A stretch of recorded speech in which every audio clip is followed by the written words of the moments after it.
here on Idiot Squared, we don't really like to say things are neither good or bad.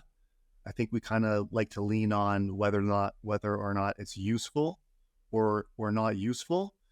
And this kind of got me thinking, when is power useful? Like, when do you see it being used responsibly and ethically? I think power is useful by default. Like that's what makes it alluring is the usefulness of it. But when is it used responsibly and ethically? Oh fuck, man, I have no idea. Like I just don't. I genuinely don't. But I think like power is incredibly useful, which means you can use it for good or bad, so to speak. But yeah, that's essentially it. Like it's so damn useful. That's why it's so damn attractive for people to get. But yeah, it's a fascinating thing. But I like so that's one part of it. The other part part of it is with humans is why is there a spectrum of people who seek to gain not much power or little to no power, or give up their power, so to speak, and then there's other people who seek to gain massive amounts of it, like huge levels of power over others, over society, and over the trajectory of human evolution and development, so to speak. Would you rather have immense amount of money or an immense amount of power? Um, Good question. Um, I feel like power is probably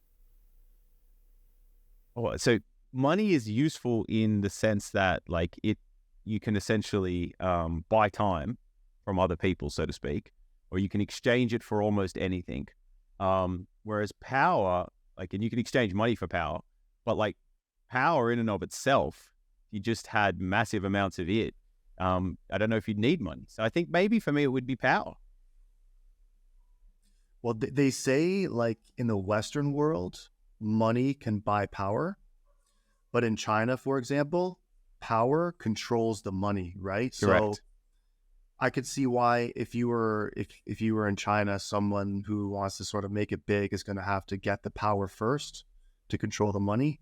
Whereas in like the Western world, you can, really work your fucking ass off, get that money, and then with that money you can get power, right? But if we were just like to separate the two concepts completely, if I think initially people would strive more towards just wanting the money aspect of it, over the power. Maybe I'm not really sure why. I just feel like that's a general quick answer that people would come up with is like, oh, I would just want to have a lot of money, right?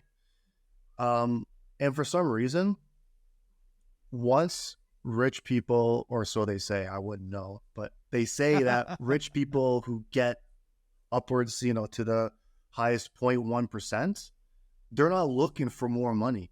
They're like things change and now they suddenly strive for having more power. That's what kind of gets them out of bed in the morning is a concept of control and power that they can attain. Yeah. Yeah, no, I would agree with that, definitely. I think that the reason why, most people would say money is because, well, it's for most people, money, more money would seem to solve a bunch of their problems. Um, but we often conflate, having more money with solving all of our problems when all money or all more money will do is solve your money problems. Lots of people's problems, a percentage of people's problems may or may not be money related. So like if you're struggling to put food on the table and a roof over your head, well, then more money will help you with that and that'll solve those problems. But if your problems are deeper, they're more like intrinsic, you have no purpose and meaning, or you are insecure, or you feel less than in society, et cetera, and it's not related to money, then getting more money isn't necessarily going to solve those problems. So I'm pretty sure it's a Naval quote, which is like, money only solves money problems. Yeah, it's true. It's an interesting concept because people who want to obtain health will sacrifice health in order to get wealth first.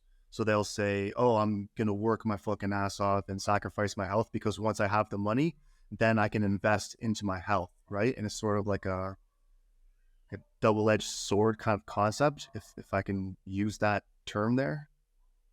Well, yeah, they sort of short term giving it up so that hopefully long term they could have it. And sometimes that might work, but other times it may not. And it doesn't mean like, yeah, just because you can get there that way doesn't mean it's the only way to get there. Like you could still be healthy and not have to make the same sort of sacrifices or to the same degree and still get the outcomes. Maybe you just, extend your time horizon or something. But I do think that for a lot of people, like, that money is an issue. Like if people had just a bit more money, it might take a bit of pressure off people. But then on top of that, it's like, learning to manage money or deal with having a certain amount of money is a skill in and of itself. So you like, we've discussed this before on the pod, but if you look at people who have won the lottery, there's plenty of research that's being done on people that have won the lottery, and they interview them, a year or 2 or 3 or, post winning the lottery, and they're like way more unhappy than before they won the lottery. Right. And they, you'd think that winning the lottery would be like the best thing ever, but like, it typically isn't for most people. It tends to cause more problems, that it solves. Right. Like, because they just don't have the skills to deal with or manage that money or use it appropriately or not get scammed or, like there's just so many different things that come with it. I've heard stories of guys winning the lottery and then going to Vegas. Like, why would you go? Like, you just won money. Like, stay off the tables. I don't get why you would win a lottery and then go to Vegas to like blow it at casinos. Like, I guess it's just for the thrill, but it just seems like such a stupid concept to win the lottery and then go to blow it at casinos. Right? Yeah, but if you're a gambling addict and you're addicted to gambling or betting or whatever, and that's why you do the lottery, then you get it. You're like, holy shit! Like if I could double this, I'll be so much better off, or I could triple this, or if it's just an addiction, like for some people, it's easy come, easy go in that regard.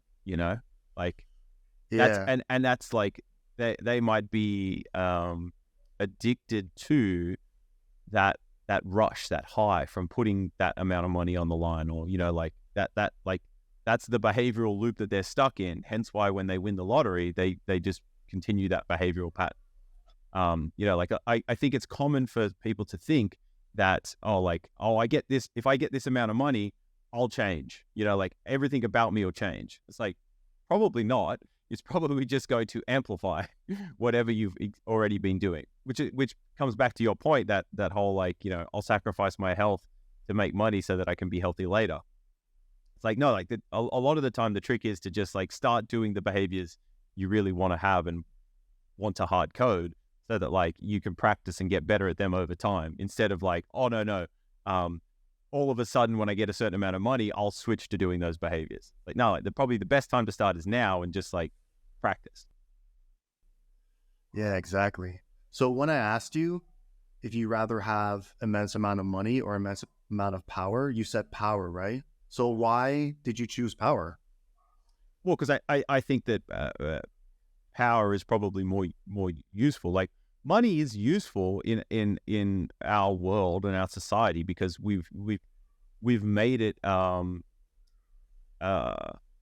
that we can exchange for other people's time and energy, goods and services. Like money is kind of like universal in that regard. But I think that power is probably more universal in some sense. And like you could probably like there's some things money can't buy probably.